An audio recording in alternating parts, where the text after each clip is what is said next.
आज आम पढ़ा पॉलिटिकल साइंस रो कोर 9 यूनिट 3 बेले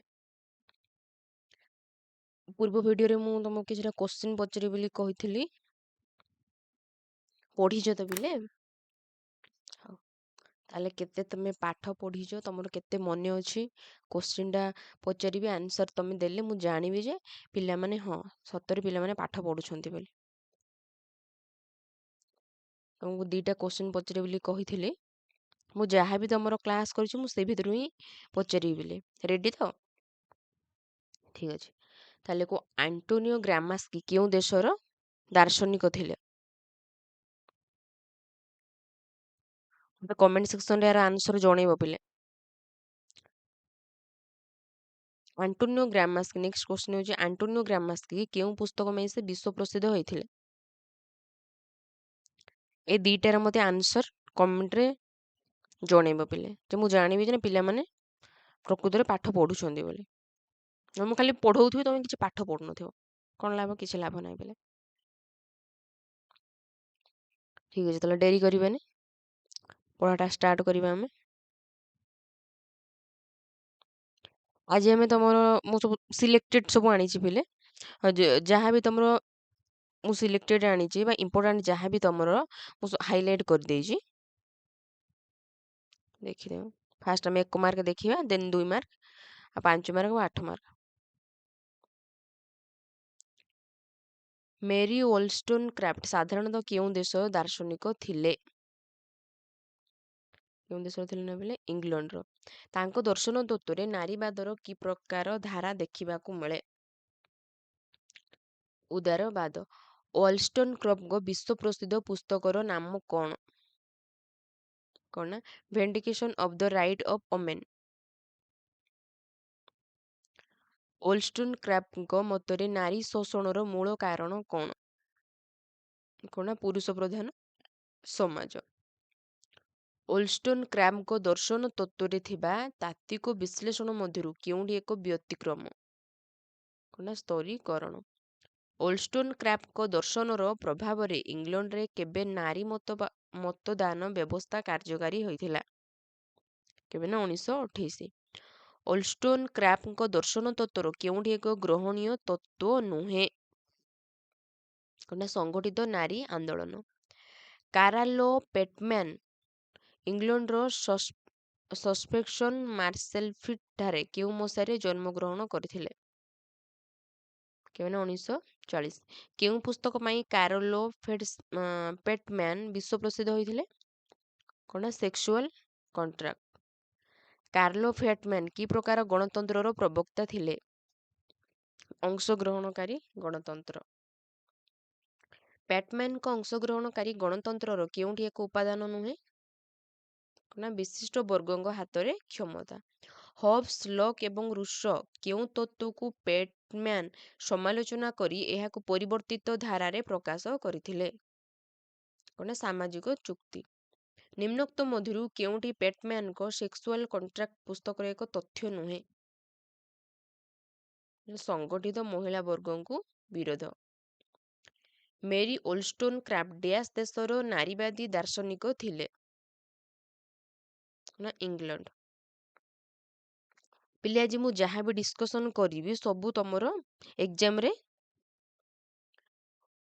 आसीबो ही आसीबो हैला तो से रिलेटेड ही मु तमरो डिस्कशन करी पिले तो मो सहित लास्ट जाए तमे जोड़ी हेकी रहिबो वीडियो को जमा भी स्किप करबनी बिले स्किप करले तमे ही हैरान हे जो सेथे वीडियो को तमे कंटिन्यू देखिबो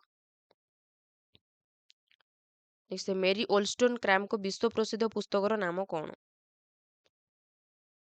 इंपोर्टेंट जे मेरी wollstonecraft को विश्व प्रसिद्ध पुस्तकर नाम कोन ना vindication of the right of women मेरी wollstonecraft जने डैश नारीवादी दार्शनिक थिले कोन ना उदारवादी मेरी wollstonecraft को मतरे महिला शोषणर मूल कारण कोन कोन ना पुरुष प्रधान लक्षण जॉन स्टुआर्ट मिल को डैश पुस्तक द्वारा मेरी wollstonecraft विशेष भाव रे प्रभावित होइथिले को पुस्तक में ना द सबगेशन ऑफ वुमेन ଓଲଷ୍ଟୋନ କ୍ରାମ୍ପଙ୍କ ଉଦ୍ୟମରେ ଇଂଲଣ୍ଡରେ ଡିଆସ୍ ଗଠିତ ହୋଇଥିଲା, ଯାହାଫଳରେ ମହିଳାମାନଙ୍କୁ ସଂଗଠିତ ହେବା ପାଇଁ ପ୍ରେରଣା ଦେଇଥିଲା। କ'ଣ national women is political caucus. Mary Wollstonecraft ସାମାଜିକ ବ୍ୟବସ୍ଥାରେ ଡିଆସ୍ ଅଧିକାର ସପକ୍ଷରେ ମତ ପୋଷଣ କରିଥିଲେ। ନାରୀ ସମାନତା।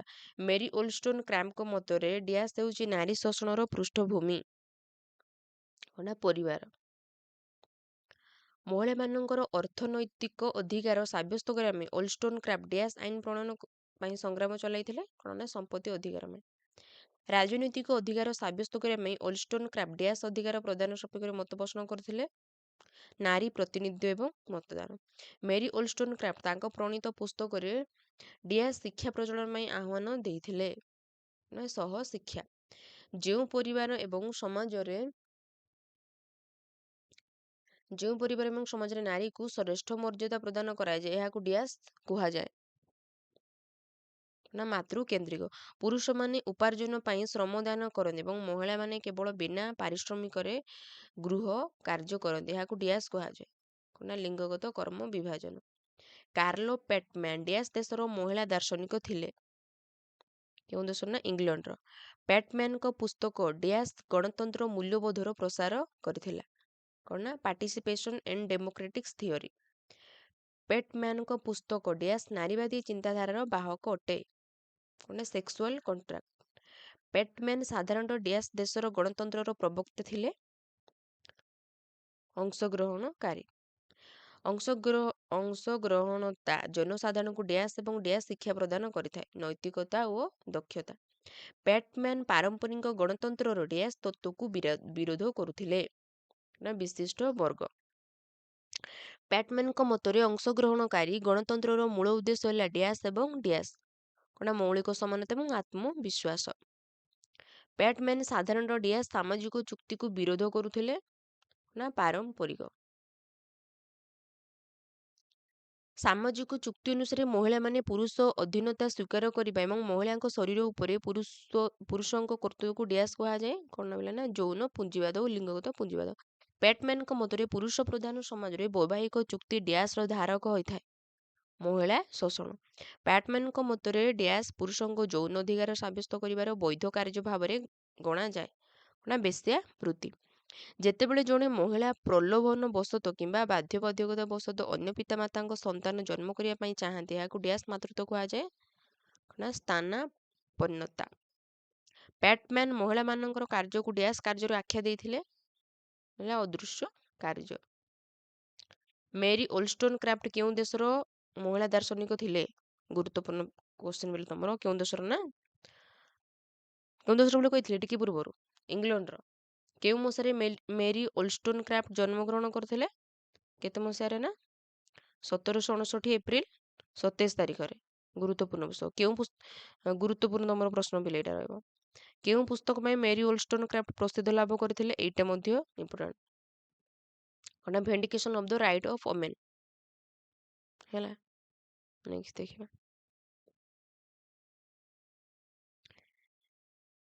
ମେରି ଓଲଷ୍ଟୋନ କ୍ରାମ୍ପଙ୍କ ମଧ୍ୟରେ କେଉଁଥିପାଇଁ ନାରୀବର୍ଗଙ୍କୁ ନିମ୍ନ ସ୍ଥାନ ପ୍ରଦାନ କରାଯାଇଥାଏ? କେଉଁଥିପାଇଁ? ଲିଙ୍ଗଗତ ବୈଷମ୍ୟ ପାଇଁ। ଏଇଟା ମଧ୍ୟ ଇମ୍ପୋର୍ଟାଣ୍ଟ ରହିବ ପିଲେ। କାର୍ଲୋ ପେଟମ୍ୟାନ ସାଧାରଣତଃ କେଉଁ ଦେଶର ମହିଳା ଦାର୍ଶନିକ ଥିଲେ? କାର୍ଲୋ ପେଟମ୍ୟାନ କେଉଁ ଦେଶର ଦାର୍ଶନିକ ଥିଲେ ପିଲେ? କେଉଁ ଦେଶର? ଇଂଲଣ୍ଡର। ତ କେଉଁ ପୁସ୍ତକ ପାଇଁ ପେଟମ୍ୟାନ ରାଜନୈତିକ ଦର୍ଶନ କ୍ଷେତ୍ରରେ ପ୍ରସିଦ୍ଧ ଲାଭ କରିଥିଲେ? ଏଇଟା ବି ତମର ଇମ୍ପୋର୍ଟାଣ୍ଟ। କ'ଣ ଦ ସେକ୍ସୁଆଲ କଣ୍ଟ୍ରାକ୍ଟ। ପେଟମ୍ୟାନ କି ପ୍ରକାର ଗଣତନ୍ତ୍ରକୁ ଶ୍ରେଷ୍ଠ ଗଣତନ୍ତ୍ର ବୋଲି ଆଲୋଚନା କରିଥିଲେ?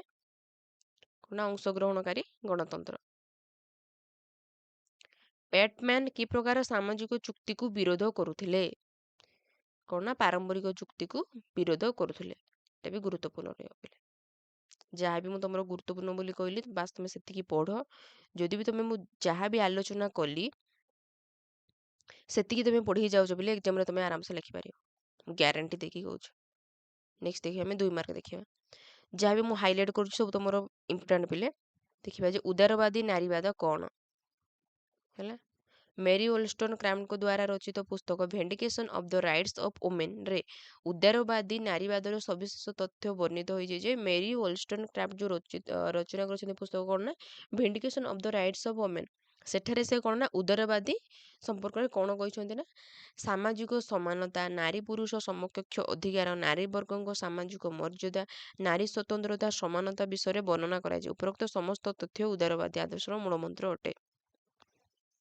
କ'ଣ ନା ଯେଉଁ ସାମାଜିକ ସମତା, ନାରୀ ପୁରୁଷ ସାମାଜିକ ଦୃଷ୍ଟିରୁ କ'ଣ ନା ପୁରୁଷ ଏବଂ ମହିଳାମାନଙ୍କୁ ସମାନ ସୁବିଧା ସୁଯୋଗ ଏବଂ ନାରୀ ଏବଂ ପୁରୁଷଙ୍କୁ ସବୁ କ୍ଷେତ୍ରରେ କ'ଣ ସମାନ ଭାବରେ ସୁଯୋଗ ଦିଆଯିବ। ସାମାଜିକ ହଉ କି ଅର୍ଥନୈତିକ ହଉ ସେ ଯେଉଁ ବି କ୍ଷେତ୍ରରେ ହଉ। ତା ସହ ନାରୀ ସ୍ୱତନ୍ତ୍ରତା ଏସବୁ ବିଷୟରେ କ'ଣ ନା ଉଦାରବାଦୀ ଆଦର୍ଶର ମୂଳମନ୍ତ୍ର।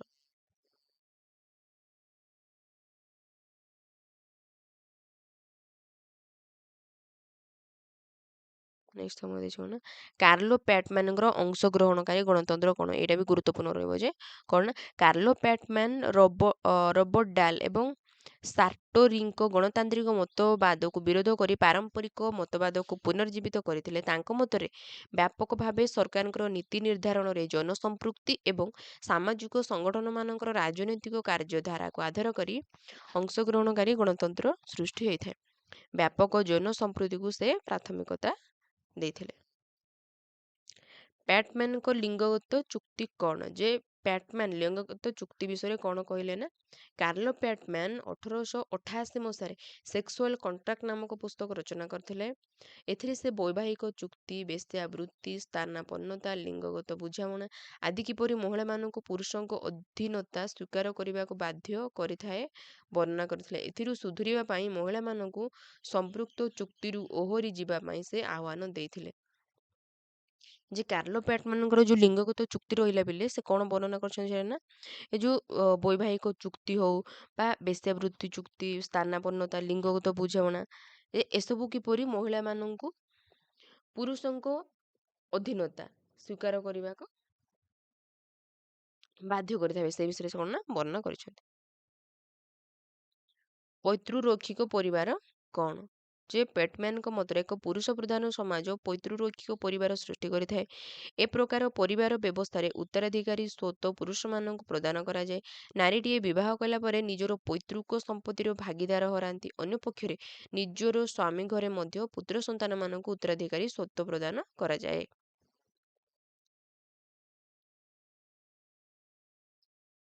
ଏଠି ତମର 2 ମାର୍କ ମୁଁ କହିଦେଲି ଯେ ଯେଉଁଟା ଯାହା ବି ମୁଁ ହାଇଲାଇଟ୍ କରିଛି ସେଟା ତମର ଇମ୍ପୋର୍ଟାଣ୍ଟ ରହିବ। ତୁମେ ପଢ଼ିକି ଯିବ ବେଲେ ଟିକେ ବେଲେ ଏଇଟା ବି ତମର ଇମ୍ପୋର୍ଟାଣ୍ଟ ହେବ। ସ୍ଥାନାପନ୍ନତା କ'ଣ? ଦାର୍ଶନିକ ପ୍ୟାଟମ୍ୟାନ ତାଙ୍କ ଦର୍ଶନରେ ସ୍ଥାନାପନ୍ନତା ବିଷୟରେ ବର୍ଣ୍ଣନା କରିଛନ୍ତି। ବାଧ୍ୟବାଧକତା ବଶତଃ କିମ୍ବା ପ୍ରଲୋଭନ ବଶତଃ ଯେତେବେଳେ ଜଣେ ନାରୀ ଅନ୍ୟ ଦମ୍ପତିଙ୍କ ସନ୍ତାନକୁ ଗର୍ଭରେ ଧାରଣ କରି ଜନ୍ମ ଦେବା କାର୍ଯ୍ୟକୁ ସ୍ଥାନାପନ୍ନ ମାତୃତ୍ୱ କୁହାଯାଏ। ହେଲା। ଯେ ଏହାର ଯଦି PDF ତମେ ପାଇବାକୁ ଚାହୁଁଛ ତାହେଲେ ମୋର ଟେଲିଗ୍ରାମ ଗ୍ରୁପରେ ଜଏନ୍ ହେଇଯିବ। ଡେସ୍କ୍ରିପସନରେ ମୁଁ ତାର ଲିଙ୍କ ଦେଇଦେଇଛି। ସେଠି ତମେ ଫ୍ରିରେ PDF ପାଇପାରିବ।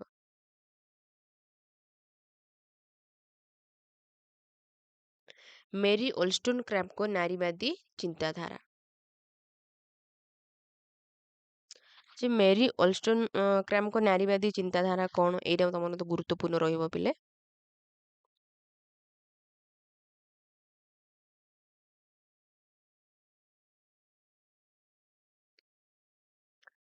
ପିଲେ ସବୁ ନୋଟ୍ସ କରିବ ହେଲା, ନୋଟ୍ସ କରିବ ଆଉ ପଢ଼ିବ। ନହେଲେ ତମେ ଖାଲି ଏ ଯେଉଁ PDFରୁ ଖାଲି ଦେଖିକି ଏକ୍ଜାମର ପୂର୍ବ ଦିନ ତମେ ଯଦି ଦେଖିକି ଯିବ ଯେ ମ୍ୟାଡ଼ାମ କ'ଣ କ'ଣ ପଢ଼େଇଥିଲେ, କ'ଣ ଇମ୍ପୋର୍ଟାଣ୍ଟ କହିଥିଲେ, ଭାରି ହଇରାଣ ହୋଇଯିବ। ତୁ ଏବେଠୁ ପଢ଼ାପଢ଼ି କର। ଏକ୍ଜାମର 1-2 ମାସ ପୂର୍ବରୁ ତମେ ପଢ଼ାପଢ଼ି କରିବ। କିଛିଟା ପିଲା ଥିବେ କାଲି ଏକ୍ଜାମ ଥିବ ସେମାନେ ଆଜି ଷ୍ଟାର୍ଟ କରିବେ। କ'ଣ ପାଠଟା ତମେ ମନେ ରଖିବ? ହଁ ଆରେ ତମେ କ'ଣ ଯେ ବାହାଘର ବେଳେ ବାଇଗଣ ଲଗେଇବ, କ'ଣ ହେବ ସେ ଟାଇମରେ? ତାପରେ ସେଠୁ କହିବ କି ଆମେ କିଛି ଲେଖିପାରିଲେନି। ଆରେ ପଢ଼ିଲେ ସିନା ପରିଶ୍ରମ କଲେ ସିନା ଖାଲି ଭଗବାନଙ୍କ ପାଖକୁ ଯିବ ଭଗବାନ ମୋତେ ଏଥର ଖାଲି ପାସ୍ କରିଦିଅ, ନେକ୍ସଟ ଟାଇମ୍ ମୁଁ ପଢ଼ିବି ନାଇକିରେ।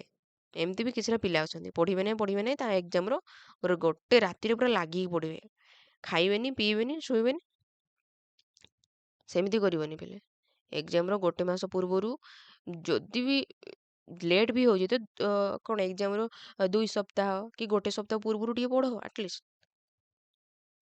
ମୁଁ ଯେତିକି ତମକୁ ଦେଉଛି ବୋଇଲେ ଯାହା ମୁଁ ସବୁ ସଜେଷ୍ଟ କରୁଛି ତମେ ସେତିକି ପଢ଼, ଆରାମସେ କ୍ୱାଲିଫାଏ କରିବ। ଦେଖିବା ଅଂଶଗ୍ରହଣକାରୀ ଗଣତନ୍ତ୍ର କ'ଣ? এটা ଆମର ଗୁରୁତ୍ୱପୂର୍ଣ୍ଣ ରହିବ ବୋଲି ଯେ ଅଂଶଗ୍ରହଣ ଗଣତନ୍ତ୍ର କ'ଣ? କାର୍ଲୋ ପ୍ୟାଟମ୍ୟାନ୍ ଆଧୁନିକ ଦାର୍ଶନିକ ରବର୍ଟ ଡାଲ୍ ସାର୍ଟୋରି ଏବଂ ଅନ୍ୟମାନଙ୍କ ଗଣତାନ୍ତ୍ରିକ ମତବାଦକୁ ବିରୋଧ କରି ପାରମ୍ପରିକ ମତବାଦକୁ ପୁନର୍ଜୀବିତ କରିଥିଲେ। କେତେକାଂଶରେ ସେ ରୁଷୋ, ଜୋନ୍ ଷ୍ଟୁଆର୍ଟ ମିଲ୍‌ଙ୍କ ମତବାଦକୁ ସମର୍ଥନ କରି ଅଂଶଗ୍ରହଣକାରୀ ଗଣତନ୍ତ୍ର ବିଷୟରେ ଯୁକ୍ତିଯୁକ୍ତ ତଥ୍ୟ ଉପସ୍ଥାପନ କରିଥିଲେ।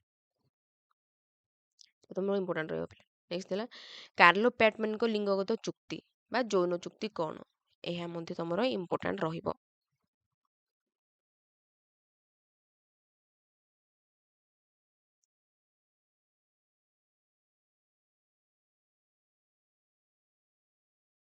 ଯାହା ବି ଇମ୍ପୋର୍ଟାଣ୍ଟ କହିଲି ସେତିକି ଭଲସେ ପଢ଼ିକି ଯାଅ ପିଲେ ଲେଖିପାରିବ। ଦେଖିବା ଏବେ ତାହେଲେ ତମର ଲଙ୍ଗ କୋଶ୍ଚିନ୍ ଦେଖିବା।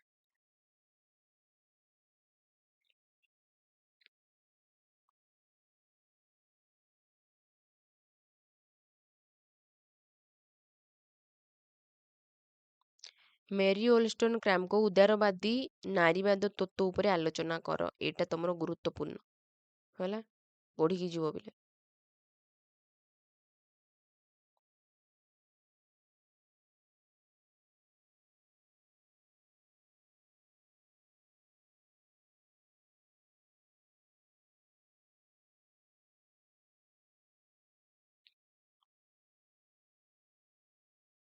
ନେକ୍ସଟ ଦେଖିବା ମେରୀ ଓଲଷ୍ଟନ୍ କ୍ରାମ୍‌ଙ୍କ ଶିକ୍ଷା ବ୍ୟବସ୍ଥା ଉପରେ ଥିବା ମତାମତ ବିଶ୍ଳେଷଣ କର। ଏଇଟା ମଧ୍ୟ ତମର ଇମ୍ପୋର୍ଟାଣ୍ଟ ରହିବ ପିଲେ।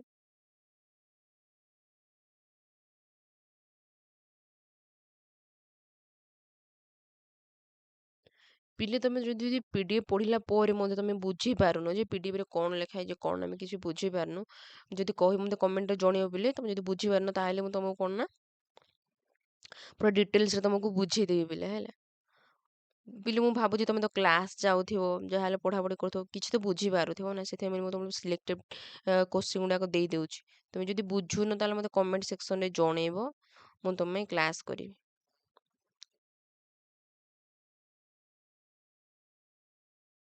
କାର୍ଲୋ ପ୍ୟାଟମ୍ୟାନ୍‌ଙ୍କ ଅଂଶଗ୍ରହଣକାରୀ ଗଣତନ୍ତ୍ର ବିଷୟରେ ସବିଶେଷ ଧାରଣା ଦିଅ। ଏଇଟା ମଧ୍ୟ ତମର ଗୁରୁତ୍ୱପୂର୍ଣ୍ଣ ରହିବ।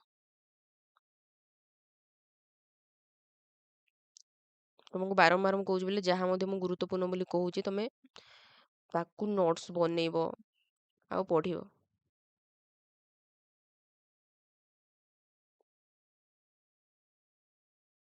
ହେଲା, ନେକ୍ସଟ ଦେଖିବା କାର୍ଲୋ ପ୍ୟାଟମ୍ୟାନ୍‌ଙ୍କ ଲିଙ୍ଗଗତ ବା ଯୌନ ଚୁକ୍ତି ବିଷୟରେ ସବିଶେଷ ଧାରଣା ଦିଅ।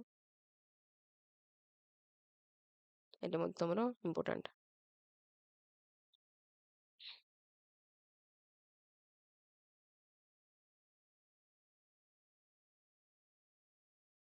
କାର୍ଲୋ ପ୍ୟାଟମ୍ୟାନ୍‌ଙ୍କ ପୁରୁଷ ପ୍ରଧାନ ସମାଜ ବିଷୟରେ ଏକ ପ୍ରବନ୍ଧ ଲେଖ।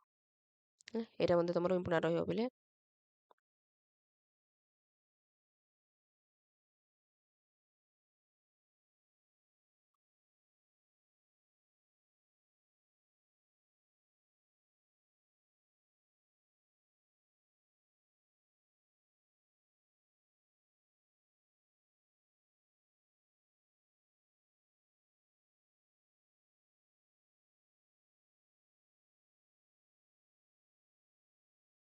ପଢ଼ ପିଲେ, ପାଠ ପଢ଼।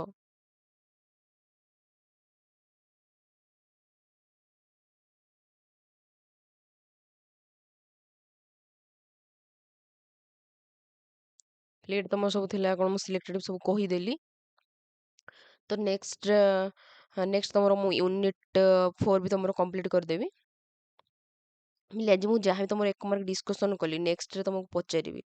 ଯେତେବେଳେ ମୁଁ ୟୁନିଟ୍ 4ର କ୍ଲାସ୍ କରିବି ସେ ଟାଇମ୍ରେ ମୁଁ ଆଜି ଯାହା ବି ପଢ଼େଇଲି କିଛି ତମକୁ କୋଶ୍ଚିନ୍ ପଚାରିବି। ଦିଟା ନେଲେ ଗୋଟେ କୋଶ୍ଚିନ୍ ପଚାରିବି ହେଲା, ସେଠୁ ଜଣାପଡ଼ିବ ତମେ ପାଠ ଆକ୍ଚୁଆଲିରେ ପଢ଼ୁଛ ନା ନାହିଁ। ଆଜି ପାଇଁ ତାହେଲେ ବେଲେ ଏତିକି ଥାଉ, ରହିଲି। ଯଦି ମୋ ଭିଡ଼ିଓଟି ଭଲ ଲାଗୁଛି ପିଲେ ତାହେଲେ ଲାଇକ୍, ସେୟାର ଆଉ ସବସ୍କ୍ରାଇବ୍ କରିବାକୁ ଜମା ବି ଭୁଲିବେ ନାହିଁ।